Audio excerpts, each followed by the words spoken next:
Hello students, myself Veena Sharma, Associate Professor, Department of Botany, SPC Government College, Ajmer. हम अपने पिछले lecture में हमने रिन्यूएबल एनर्जी रिसोर्सेज के बारे में बात की थी और ये टॉपिक अभी चल रहा है जिसमें हमने डिफरेंट टाइप के रिन्यूएबल रिसोर्सेज के बारे में बात की थी जो कि इस तरीके से हैं जैसे hydro power energy, bio energy, geothermal, solar energy, wind energy, hydrogen energy and ocean energy.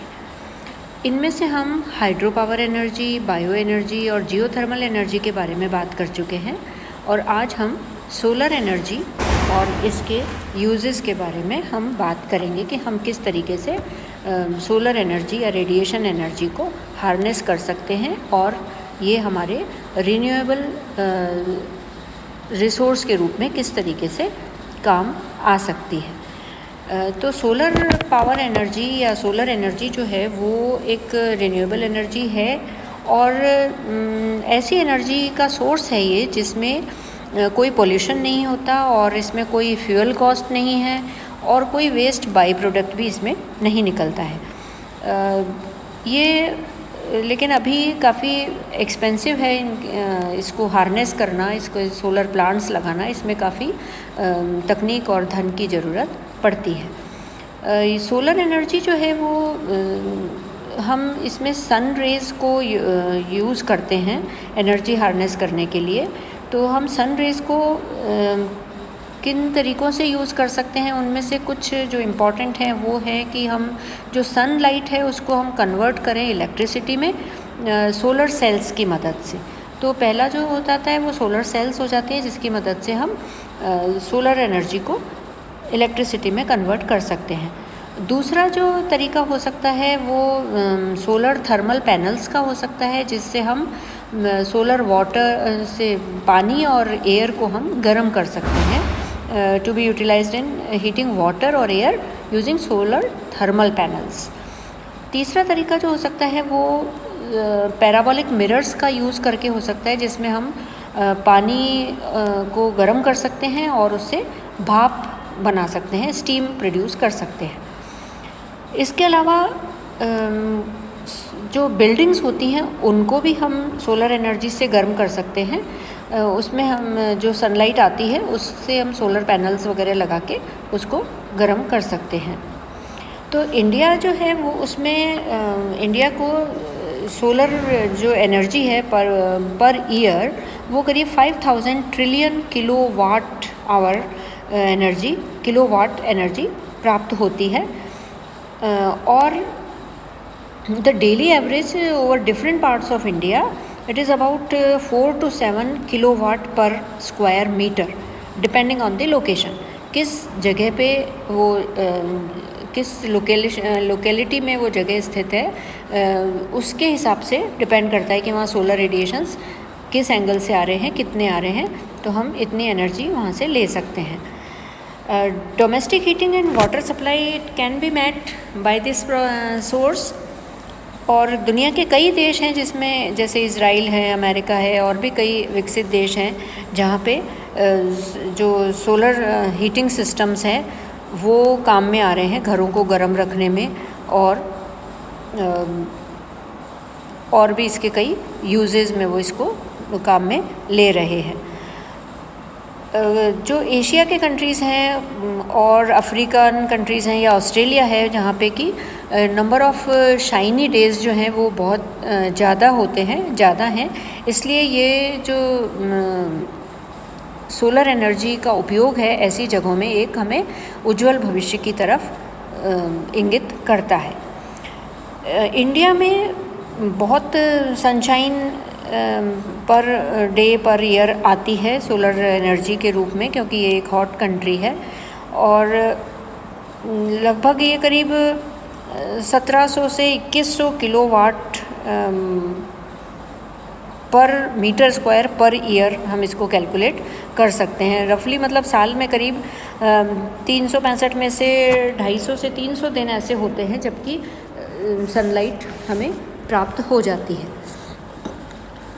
जो डेली सोलर इंसिडेंट्स हैं, वो जो सूर्य की किरणें धरती पर आती हैं, वो करीब 5 से 7 किलोवाट पर मीटर स्क्वायर हो सकती हैं देश के हमारे अलग अलग जगहों पे। This enormous solar energy resource, it may be converted into other forms of energy. दूसरे एनर्जी के फॉर्म में कन्वर्ट हो सकती है। इसके 2 तरीके हो सकते हैं। एक तो थर्मल राउट से जा सकती है ये, मतलब थर्मल के तरीके से, और दूसरा फोटोवोल्टेक कन्वर्जन ऑफ एनर्जी के रूप में। ये हमें 2 तरीके से हम इसको कन्वर्ट कर सकते हैं। जो पहला तरीका है solar thermal route, it uses radiations in the form of heat that in turn it may be converted into mechanical, electrical or chemical energy.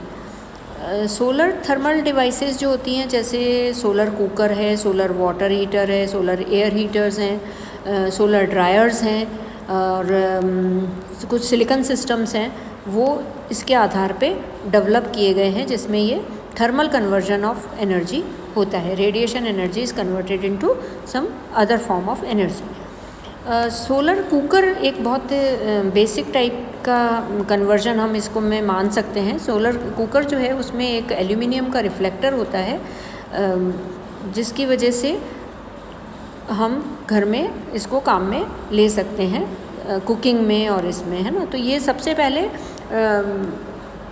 जो ठंडे देश हैं, जैसे लद्दाख वगैरह हैं, ठंडे हमारे प्रदेश हैं देश के, उसमें ये काम में लिए गए थे। और जो हमारे तकनीकी संस्थान हैं, जैसे IITs हैं, they have successful in developing the technology to trap solar and wind energy. ये कहाँ पे इन्होंने काम में ली? जैसे जो आईसी कॉन्टिनेंट है अंटार्कटिका, और जो रिमोट एरियाज़ हैं लेह और लद्दाख के, वहाँ पे ये हमारे IITs ने इसको सोलर एनर्जी को ट्रैप करने में सफलता हासिल की है। जो दूसरा जो राउट है, जैसे फोटोवोल्टिक कन्वर्जन है, उसमें सोलर रेडिएशंस जो हैं वो डायरेक्टली कन्वर्ट होते हैं इलेक्ट्रिसिटी में थ्रू सिलिकॉन सोलर सेल्स। उसमें सोलर सेल्स काम में उपयोग में लिए जाते हैं, और ये सिंगल क्रिस्टल सिलिकॉन सेल भी हो सकते हैं, पॉलीक्रिस्टलाइन सेल्स भी हो सकते हैं। और ये सिस्टम्स जो हैं they are used for community lightning, और जो रेडियो और टीवी सेट्स हैं उनको चलाने में भी ये काम में आते हैं। जो लाइट हाउसेस हैं हमारे जो तटीय प्रदेश हैं, उनमें लाइट हाउसेस को एनर्जी देने में भी काम में आते हैं, और रिमोट एरियाज़ में और भी कई तरीके से इनका उपयोग किया जाता है। एक इम्पॉर्टेंट एप्लीकेशन जो है इन सिस्टम की है कि ये पानी को पंप भी करते हैं इरिगेशन पर्पज़ के लिए भी और ड्रिंकिंग पर्पज़ के लिए भी। तो वहाँ भी जो एनर्जी यूटिलाइज हो रही है वो सोलर सिस्टम से हम हार्नेस कर सकते हैं थ्रू फोटोवोल्टिक कन्वर्जन। ये जो सिस्टम्स हैं वो एक तरीके से हम जो डीजल यूटिलाइजिंग सिस्टम्स हैं उनको रिप्लेस कर सकते हैं, और उनके रिप्लेसमेंट से हम इलेक्ट्रिसिटी जनरेशन कर सकते हैं। इसलिए जो फोटोवोल्टिक सेल्स हैं वो, क्योंकि ये दे आर विदाउट केमिकल्स, इनमें कोई केमिकल काम में नहीं आ रहा है, कोई नॉइज़ पोल्यूशन इनमें नहीं होता है, तो ये एक बहुत ही अच्छा अल्टरनेटिव सोर्स ऑफ एनर्जी के रूप में कार्य कर सकता है। और ये जो कन्वर्टर्स हैं ये इंस्टॉल हो सकते हैं, जैसे फॉरेस्ट में हो सकते हैं, डेजर्ट्स में हो सकते हैं। और जो एजेंसी है इनको करने वाले जो एजेंसी है या जो प्रोग्राम है वो national solar photovoltaic energy demonstration programme के तहत, इसमें 1980 से हम ये कई तरीके के हमने सोलर फोटोवोल्टिक डिवाइसेस जो है वो इंस्टॉल किए हैं। और ये सिस्टम्स जो हैं वो काम आते हैं, जैसे पानी का पंपिंग कर रहे हैं, या विलेज जो रूरल इलेक्ट्रिफिकेशन प्रोग्राम है हमारा, उसमें भी आ सकते हैं। टीवीज़ को चलाने में काम में आ सकते हैं। तो रूरल इलेक्ट्रिफिकेशन जो कॉरपोरेशन है उसने करीब हमारे देश में ऐसे कई गांव आइडेंटिफाई किए हैं रिमोट एरियाज़ में भी, जहाँ पे कि इलेक्ट्रिसिटी की सप्लाई जो नॉर्मल सप्लाई है वो बहुत कॉस्टली हो जाती है, और बहुत मुश्किल काम है वहाँ उन रिमोट एरियाज़ में इलेक्ट्रिसिटी को पहुँचाना। तो ऐसे केसेस में ये जो कन्वर्टर्स हैं, फोटोवोल्टिक कन्वर्टर्स हैं, वो यहाँ पे काम में आते हैं। और जो देश में कई हमारे राज्य हैं जैसे राजस्थान, गुजरात, हरियाणा, यूपी, इनमें ये स्ट्रीट लाइटिंग में और गांव में और भी कई तरीके से एनर्जी पहुंचाने में ये हेल्प करते हैं।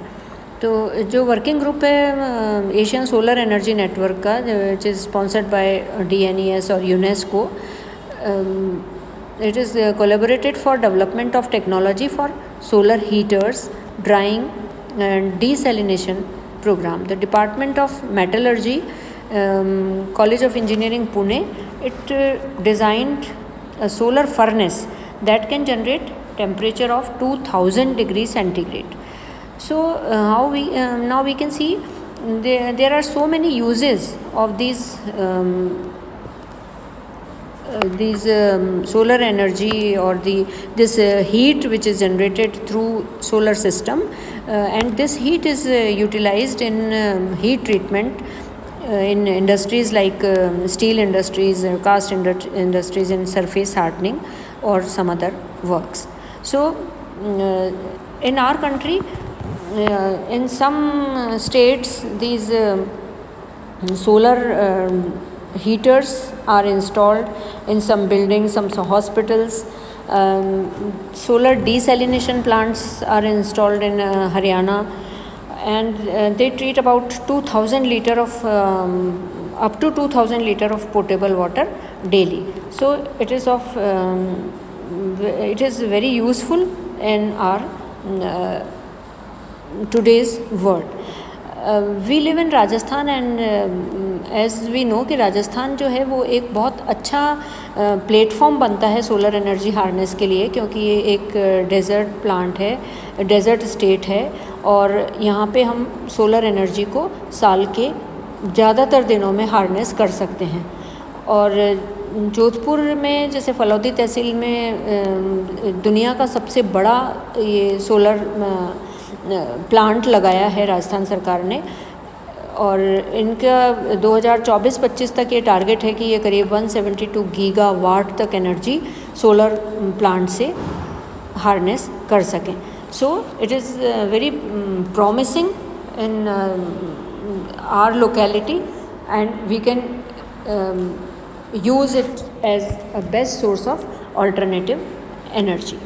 Thank you very much. In the next lecture, we will discuss about next type of